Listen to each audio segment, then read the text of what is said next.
All right, so um I was pretty tapped in this year, so I'm gonna make my best rap albums 2025 video. All right, let me start off with some bad albums. Playboy Cardi, I Am Music. It was just way too long, bro. It was like twice as long as it needed to be. It was kind of boring. It wasn't boundary pushing like Playboy Cardi's old music was. And it didn't even sound good, bro. Like it just didn't even sound good. Sometimes I give him a pass cuz he's like an innovator and shit. So his music could kind of sound like a little bit not too good, but it didn't even sound good this time. And there were a bunch of like Kendrick verses. Them were ass too, bro. If you don't think they were ass, you're just on his dick, bro. So yeah, that's the third worst one. Second worst one, UI Scooty. Bro, I can't even believe I listened to this, bro. I'm just mad at myself that I gave Young Thug money to listen to this album, bro. Like, bro, that shit was just ass. It was just ass in every way. It was boring, bro.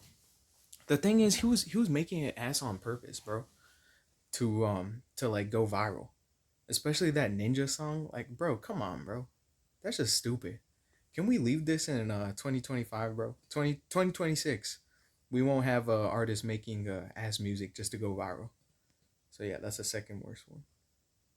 And obviously this album was terrible. I really listened to this album.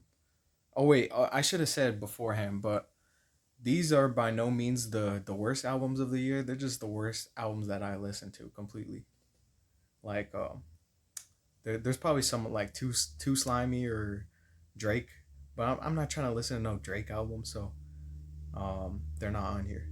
But yeah, I did listen to the Carter Six, cause bro, it's a Carter album. Like we all knew it was gonna be ass, but it's still a Carter album, bro.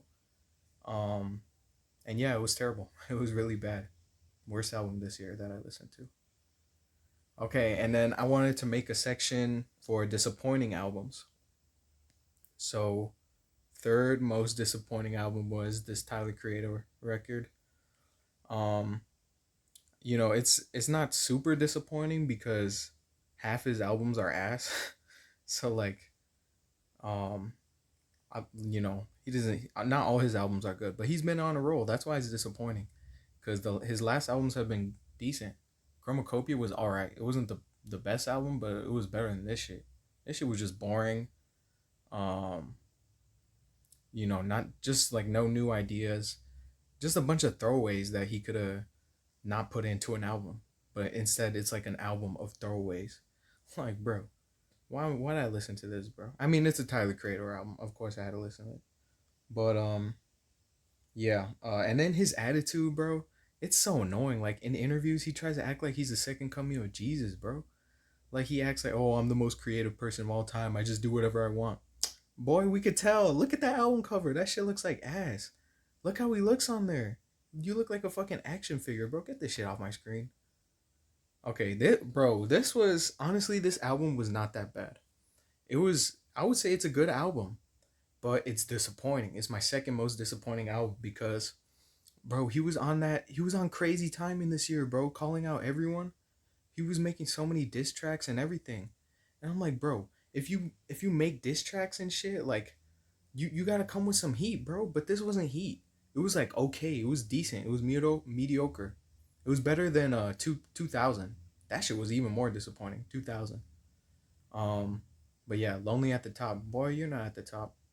This bro, he's like middle of the pack with this record, bro. But I mean, hopefully, and then no, you know what pissed me off? He was trying to act like, oh, this wasn't even an album for real. Like it was just a mixtape, bro. That's some pushy shit, bro. I can't even lie. That's some pussy shit. To like go back on your album that you already released and say, oh no, that's not an album. Like, bro, stand on your music. Come on now. That's not someone who disses. That's someone who disses people should be doing. Like, bro, that's weak. And then this was the most disappointing album of this year. That album cover is fire though. That might be my favorite this year. But yeah, it was just like bloated, not focused at all.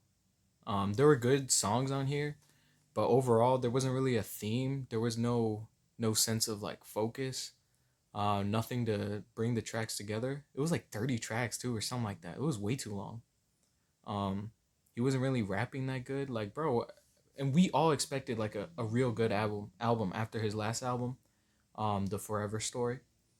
But nah, this was not it, bro. It was not it. So that's the most disappointing album this year.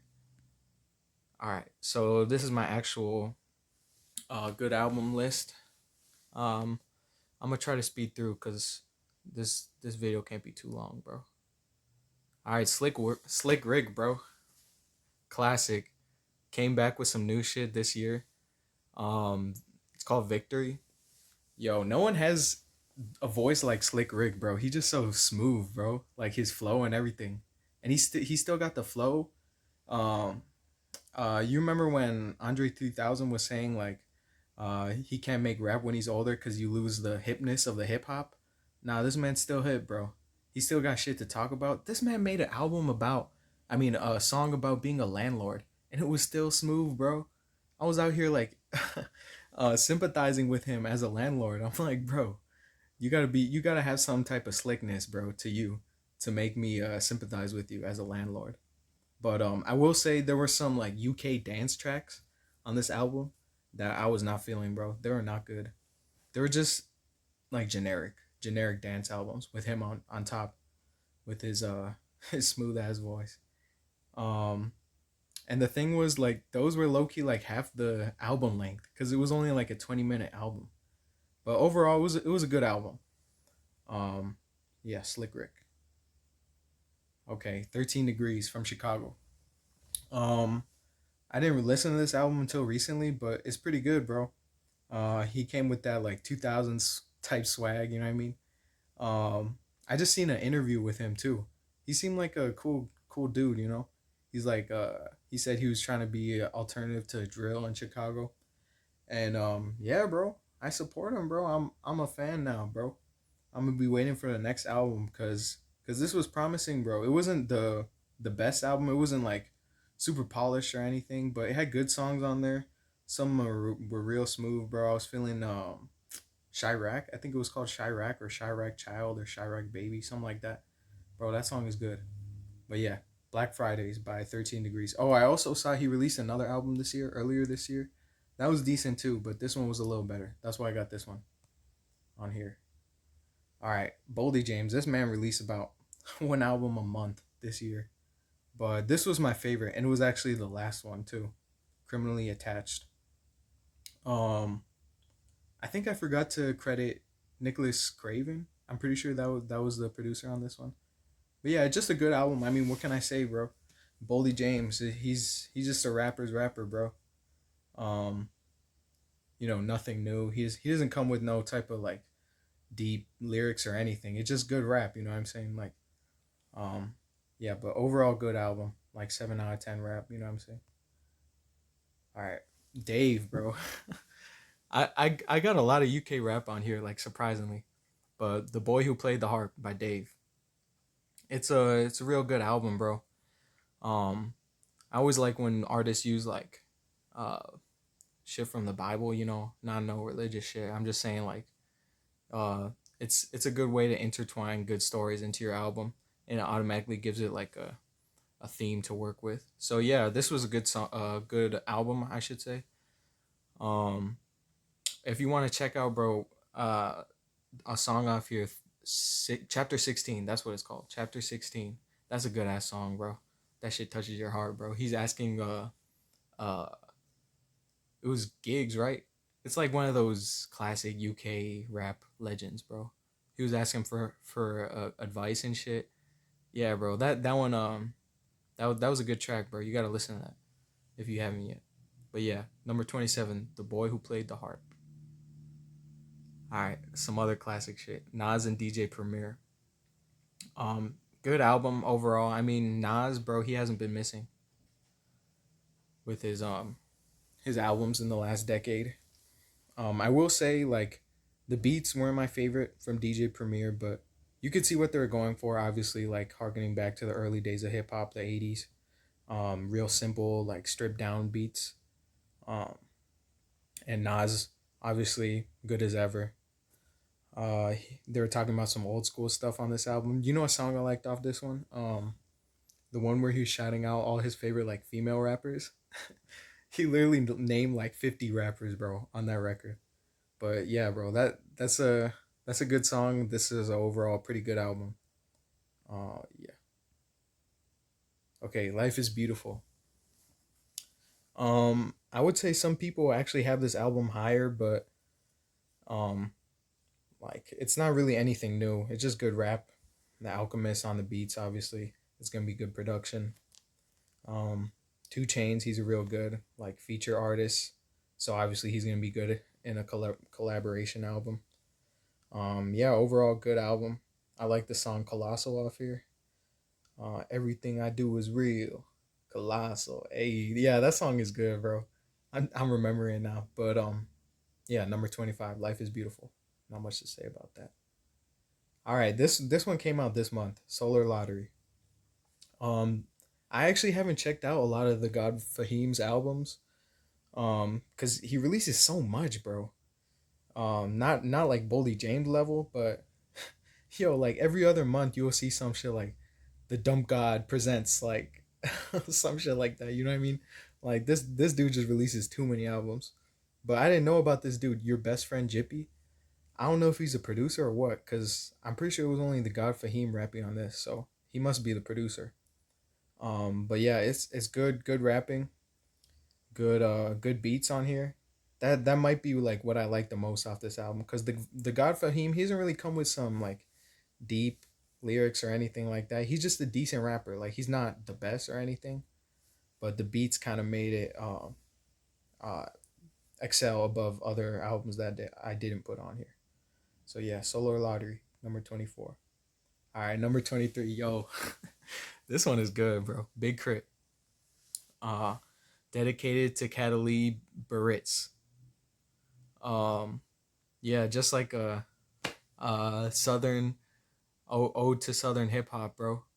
Um, and it's good, bro. I mean, Big Crit rarely ever misses. There was this one album he made that it was called like Robot Love or some shit like that. That one wasn't too good, but all his other albums have been good. And he gets overlooked so much, but bro, you gotta listen to this album if you haven't checked it out yet. This one's good. He has a joint on here with Paul Wall, bro, and there's like five people on that song. That's a good song, bro. There's a lot of good songs on here, bro. Um, Obviously the rapping's gonna be good from Big Crit. The beats were smooth, bro. All of them like Southern style. So yeah, check this album out, bro. Number 23. And then Alfredo 2. This is another one that people might have a little higher, but it was a little bit underwhelming compared to Alfredo 1. Obviously it wasn't gonna be as good, but um yeah, I thought it was decent. I like Freddie Gibbs' album, his last album a little bit more actually. You Only Die Once, I think it was called that from last year. But yeah, this is a good album. Same old Freddie Gibbs, same old Alchemist. Uh, yeah, bro. Gary, Indiana, 21. Yo, I might be underrating this one. Lil Sims. Yeah, this is a good album overall. She talks a lot about her beef with the producer who stole her music. Yo, that first song on here, that is like one of the best diss tracks this year. Dissing that one producer who stole her music. Um, I actually personally just as a matter of preference, I don't really like the rock mixed with rap. You know what I mean? Like that she kind of does. It's not outright rock. You know what I'm saying? But it has rock influences. You know, like Salt, the group Salt, which she was in. Obviously, that's just not my favorite type of rap, and she was kind of rapping over that production a lot on this album. Um, so that's why I kind of have a little lower. But bro, Lil Sims, don't sleep on her, bro. She comes with some heat every single time. Every single time, bro. She's consistent as hell. But yeah, number 21. All right, top 20. Uh Jim Legacy with Black British Music. Yo, this album was fun as hell, bro. This shit was and it was good too. Um it's not really an outright rap album, but he raps on here, so that's why I have it on here. Um all right, my bad. I had to pause for a little bit. But yeah, like I was saying, yeah, good music on here. He's more of like a pop star, I would say. He's like kind of like a pop music maker, Jim Legacy. I didn't really know his music before this, but people have been talking about this album. And it was good, bro. It was good. I think it's the highest UK rap I have on here. Not to spoil anything, but yeah, I think it is. Number 20.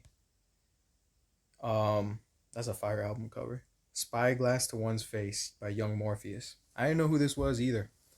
But yeah, bro. Good rapping. Um, Jazzy beats, bro. Uh you could tell this dude is like influenced a lot by Doom. I think he had like one bar directly referencing. He was like, "It's wig twisting season," something like that. And then he does that thing where that Doom does, where it's like he sort of doesn't say what you anticipate him to say. He does that a couple times on this album. Um, but yeah, I didn't know who this was, Young Morpheus. I don't really know anything about him, but it was a good album, bro. It was a good album. Um, Honestly, if this was like last year or any other year, I would have this a lot higher. But there was a lot of other albums that I like a little bit more. So, yeah, number 19. Okay, Open Mike Eagle, Neighborhood Gods Unlimited. I hope you're not watching Open Mike Eagle, because I know he'd be on YouTube. But yeah, it's a good album. I actually liked his last album a little bit more. But yeah, he's coming with that same like super frank, honest rap. You know what I'm saying? Like rapping about like daily activities and shit like that. He's a real poet too. He has a good pen. Um, but sort of the same thing. The same issue I have with a lot of his other music. I don't really like the production too much. I forgot that one producer he'd be working with a bunch, but it's just not really my cup of tea. You know what I mean? It's a little bit chill and out of the way. I guess it serves his rapping. You know what I mean? It's like more focused on the rapping, but yeah, it's still good. Still a good album. Obviously, he's one of the best lyricists out right now. So yeah, number 18. Okay, here we go. This album I just heard it recently, but it's bro. This is some heat. This is like if Open Mike Eagle was rapping on Kenny Seagal beats, bro. Like Rap Ferreira Loki sounds like um Open Mike Eagle. Not the voice, but like how he raps, you know what I mean? But yeah, number 17, The Night Green Side of It. Um yeah, great production obviously. Yeah, you gotta check out this album if you haven't yet. Huh. This one too, bro. No Control, No Glory. This album cover, this might be like top three album covers too this year. It's the one on the left. All of those other ones are like alternate or something. But yeah, this dude, I didn't know about him too much either. He's from Brooklyn, I think. Um, yeah, bro, he has a real like swaggy, like nonchalant type of like method of rapping. You know what I mean? Like all the songs on here are real like fun. No, he doesn't really take himself too serious on here, but he still spits some real shit. So yeah, it's a good album. Interesting production too. Um, not really straightforward beats on here, but it's real good. You gotta check out this album if you haven't yet. I gotta stop saying that. Did you enjoy your time here, Prem Rock? Bro, this album was good. Um, yeah, good bars, bro. Witty bars. Interesting production.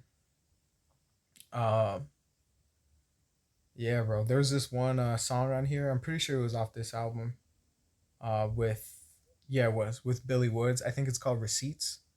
That's one of the best songs this year. So yeah, number 15.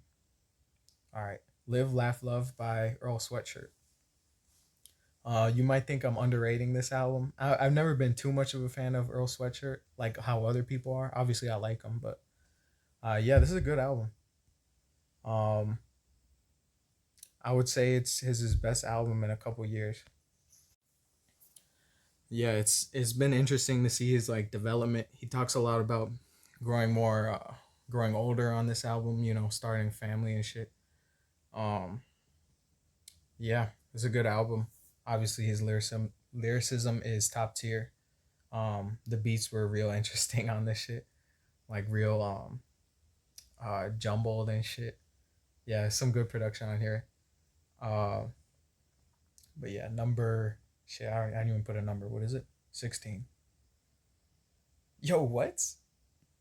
16. I'm tripping, bro. That's number 14. Live, Laugh, Love. and I just spoiled this obviously. But West Side Gun, Heels Have Eyes too.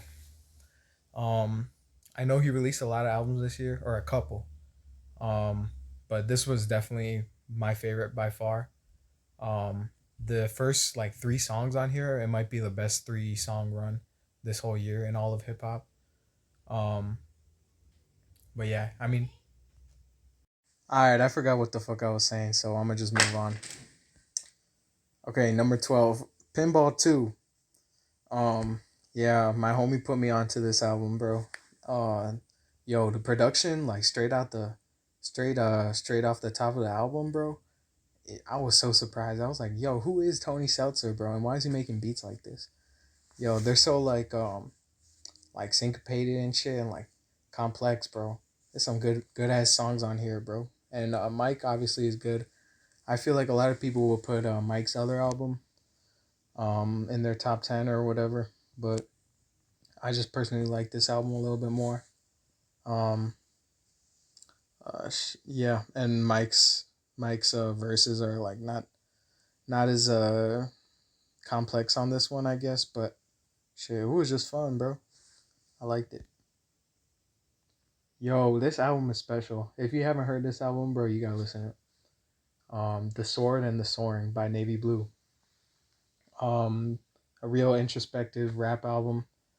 The beats, they're in the same way that West Side Gun uses like no drums.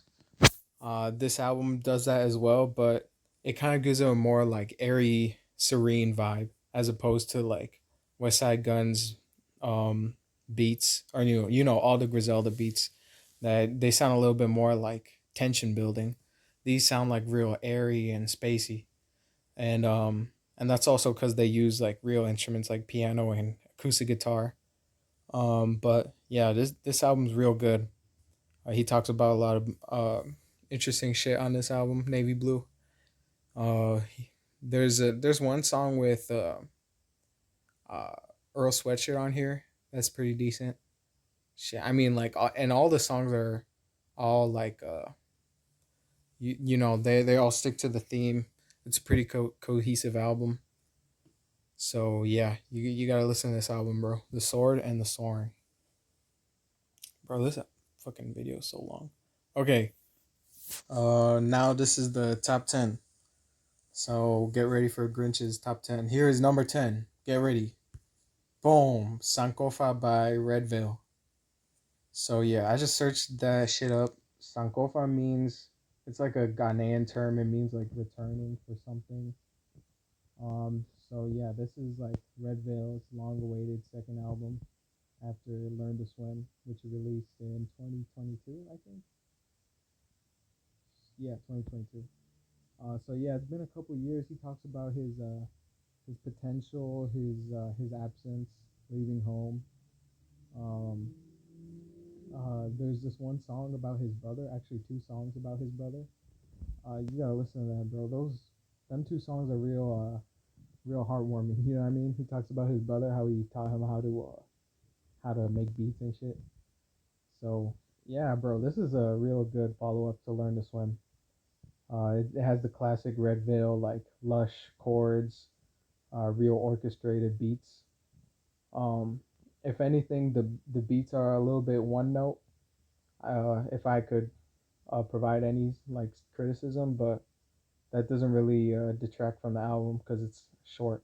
You know what I mean? So it doesn't really make it arduous to listen to.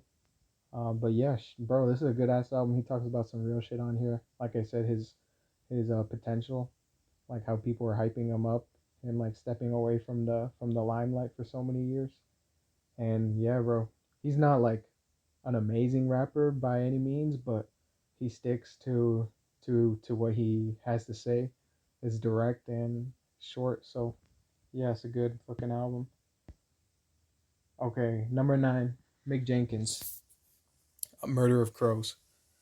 So yeah, I mean, bro, Mick Jenkins' pen is probably like top 3 in the game right now. Um, the only people that are above him probably like appear in this list later on. So yeah, bro. If I was ranking these like based on quality. Yo, I should have said that.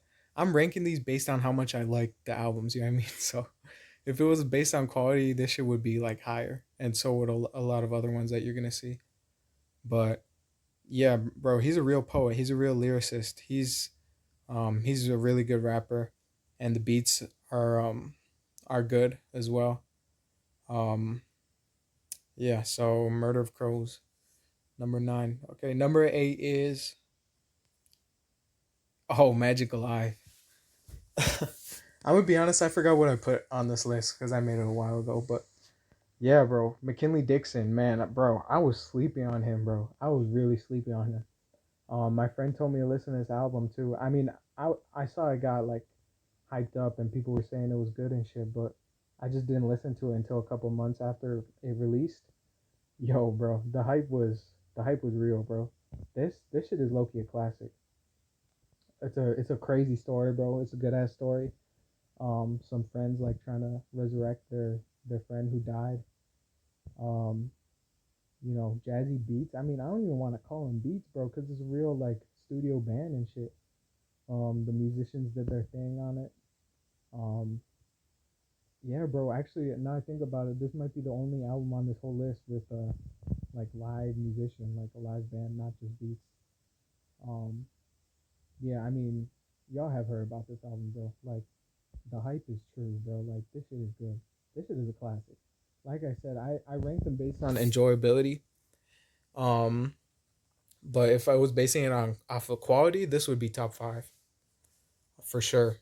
Um, yeah, I mean, I will say like most of the songs are kind of based more off of like riff type shit. You know what I mean? But I mean that's kind of what a beat is anyway. You know what I mean? Just kind of like a riff. So it's like that the space in between like jazz and hip hop. I think it's a cool a space that he resides in. I guess because he made that other song like, I mean that other album. It was called like something about jazz, some shit like that. I gotta listen to it because yo, he's a real deal, bro. After listening to this shit, but yeah, number 7 is Mercy, Arm and Hammer, and the Alchemist. Yeah, bro. I mean, what else can be said about this duo, Arm and Hammer? They know how to rap, bro. Straight up. I mean, if Mick Jenkins is top 3, shit, Arm and Hammer might be number 1 and 2. I mean, Billy Woods is definitely up there. I don't want to be whacked to Elucid or whatever, but yeah, but I'm getting distracted. This album is real good from top to bottom. It's pretty consistent. The Alchemist did his thing, obviously. I think Haram was the last time they collaborated with Arm and Hammer. I mean, the Alchemist collaborated with Arm and Hammer. I don't think there's one in between. But yeah, I actually like this better than Haram, and people loved Haram. So yeah, bro. There's a bunch of tracks on here I'm gonna be coming back to, bro. Um, just the way they structure songs and write songs, they're so complex. You can take a lot out of them. Like I feel like I had to listen to this shit like 5 times um just to get what they wanted me to get, out of the album. I really like this album and the next one because you can go back to it a bunch of times and you'll keep getting new shit. Um, I'm gonna expound on that a little bit more because number 6 is Billy Woods' Gollywog. So yeah, obviously the last album and this one sound pretty similar, and they got similar vibes because Billy Woods obviously. I thought this one was a little bit better, just because the songs were more focused and there was a clearer theme throughout. Um, bro, the tone on this record is crazy, bro. It's like unlike any other album I've heard, bro. Um, but yeah, obviously the rapping is excellent. Um, the beats are fucking crazy. They're so like atmospheric and dark and like grimy. You know what I'm saying? Like, bro, this album is straight up like scary. Like they got like fucking women screaming on this and shit. You know how Billy Woods raps all like menacing and shit. You know what I mean? So, but yeah, nah, he's obviously spitting some real shit on this album. Um, Billy Woods always has like some interesting shit to say. So yeah, this is another one that you can go back to over and over again. And this is another classic. I would say Mercy is also a classic. Um, and like I said, if I was ranking it based on quality, this Loki would be number one, but it's not. It's my list like based on how much I enjoy it. So yeah, and one more thing, I just want to say Billy Woods, bro. He's been on a crazy run. I feel like he's like this generation's doom, bro. Like people are gonna be studying his pen in the future. Um, yeah, bro. He's low key a goat of rap, and I feel like he's gonna be heralded as such in the coming generations. So yeah, top five. Number five is this is a surprise for me too because I'd be forgetting what I put. Boom, let God sort him out. Yeah, a lot of people would have this number one. I mean, you know about this album. Come on, man. Everybody knows about this album. Yeah, bro. I seen Grinch actually in concert. This might be one of the best like return albums. I'm saying like, especially for like a duo. But yeah, bro, they got a good catalog, bro, because they only have three albums, right? And all three are classics. I'm trying to remember if they have some other ones in between. I don't think so. They do. But yeah, this album is obviously good. It could win a Grammy, or I don't know if it did. I don't know. But yeah, Pharrell did his thing with the production. It was very good,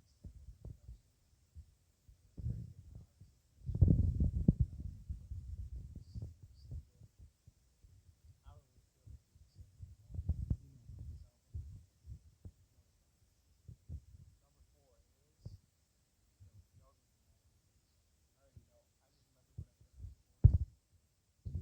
Lil Herb. Bro, I really fuck with this album, bro. I'm not joking. You see, I have to defend myself, bro. It's not even like nobody's gonna watch this shit anyway. But if you want to fight with me, go fight with me in the comments, bro, and tell me what you would put instead. But yeah, bro, it's just a good ass G Herbo album. He had another album this year, Greatest Rapper Alive. I wanted to put it on here too, but I only did one um album per rapper, unless they do like collabs. So yeah, bro. I mean, it's just a classic G Herbo album. I still like Welcome to Land a little bit more. Um, but yeah, he Loki had two good ass albums with Greatest Rapper Alive and Lil Herb, but Lil Herb was definitely better. I feel like it was real concise. He had some good ass songs, bro, catchy ass songs. Yeah, I mean it's the same shit he always talks about, but you know, I just put this shit on and just fucking just rock out, listen to G Herbo. But yeah, number four, Lil Herb. Oh shit, top three. Okay, number three, boom, Starline, Chance the Rapper. His return, bro, after the big day. Yeah, man, I didn't even think he was gonna release this to be honest, cause he's been teasing this shit for like a decade. Nah, let me stop, bro. Not a decade, but like 5 years. He's been releasing singles for this album and like teasing shit. But yeah, bro, I'm real happy with it. Obviously I'm biased. I mean, shit, you could see my bias, bro. I put G Herbo number four. Obviously, I'm gonna be biased towards Chicago rappers, but yeah, I mean, obviously, it was real nice to see him return to form in a real like interesting way too, because he had a lot of songs on here with shit to say about his last album, about his divorce, about he has one called Back to the Go, returning back home. You know what I mean, with Vic Mensa too on it. Um, yeah, overall, I think it was a very mature return album. Like he didn't do too much. Like he made songs for Chicago people. He had one with like Do or Die on it. Yeah, bro, it's overall a real good album. There was only one miss on it. It was Space and Time. Yeah, that shit was ass. But just skip it and you're good. So number two, Stardust, Danny Brown, Detroit, bro. Detroit Midwest connection, bro. Um, Yo, this album is so good. I was honestly going back and forth between putting this number one and what I had at number one. Bro, this is like Atrocity Exhibition, but the good version. You know what I mean? If that one's the evil version, this is the good version. Because uh,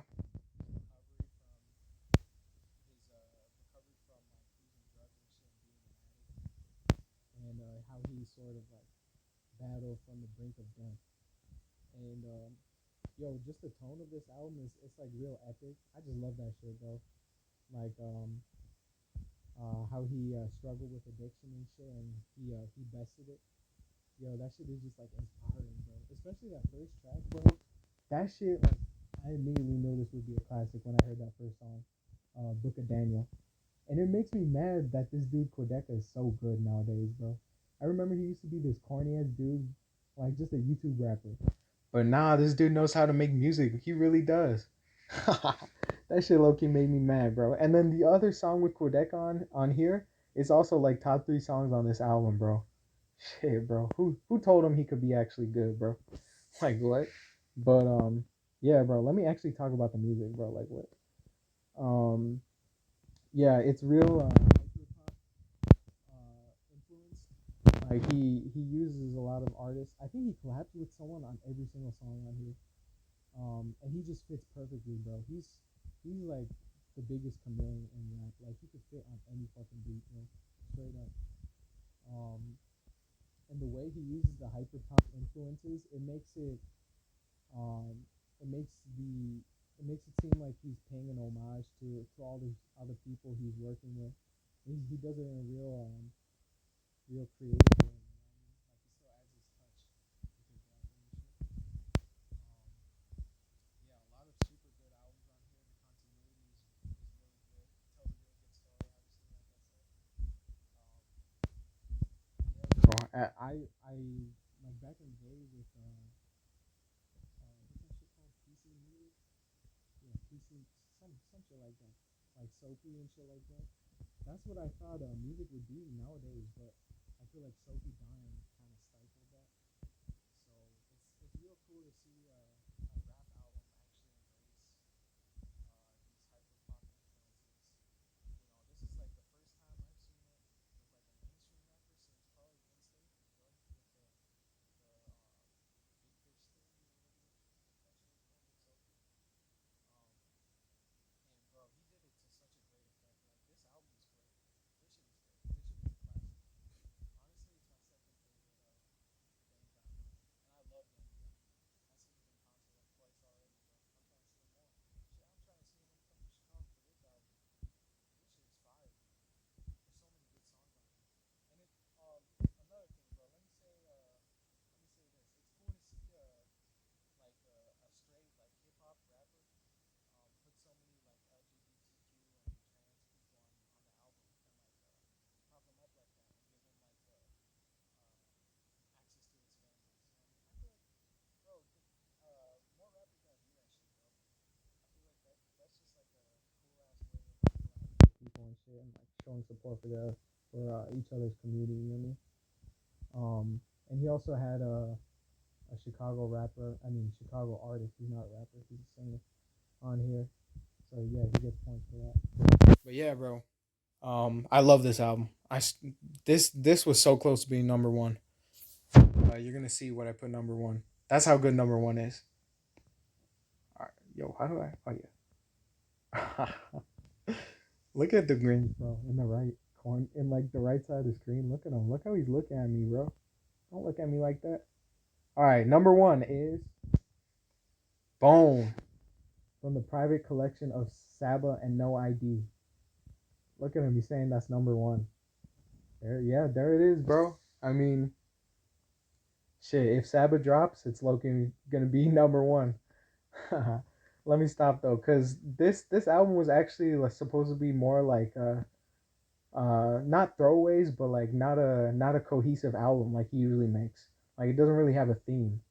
I mean, there's themes of like being in Chicago, obviously, with no ID. Um, but I mean, apart from that, there's not really a theme or anything, and that's a main part why I like albums a lot of the time. But that just speaks to how good the songs are on here. Bro, every song on here has great verses from Saba, great beats from No ID. Bro, No ID did not miss with not a single beat on here, bro. He's like top three producers for me. Um, and Saba right now is also probably in the top five rappers right now. At least modern rappers. But yeah, bro, I like even with the album that he's not really trying hard with, it still really hit for me. You know what I mean? This is kind of what Tyler Creator was trying to do with Don't Tap the Glass. Like just put out a bunch of songs that don't really make a cohesive album. But nah, this shit hits. There's so many good songs on here. Like Head Rap. You gotta listen to the verses and his wordplay on there, cause that's like that might be one of my favorite verses this whole year. And I mean, literally every song on here it's just great songwriting, great lyricism. Yeah, man, Chicago on top. What can I say? We just do it different, bro. Straight up. Yeah, I mean, I can't really say too much else about it. You just gotta listen to it. But yeah, that was my list. This long ass video, bro. Nobody's gonna watch this shit. But yeah, I hope you guys like enjoyed the video or whatever. Like and subscribe. Um, and Merry Christmas and ho ho ho.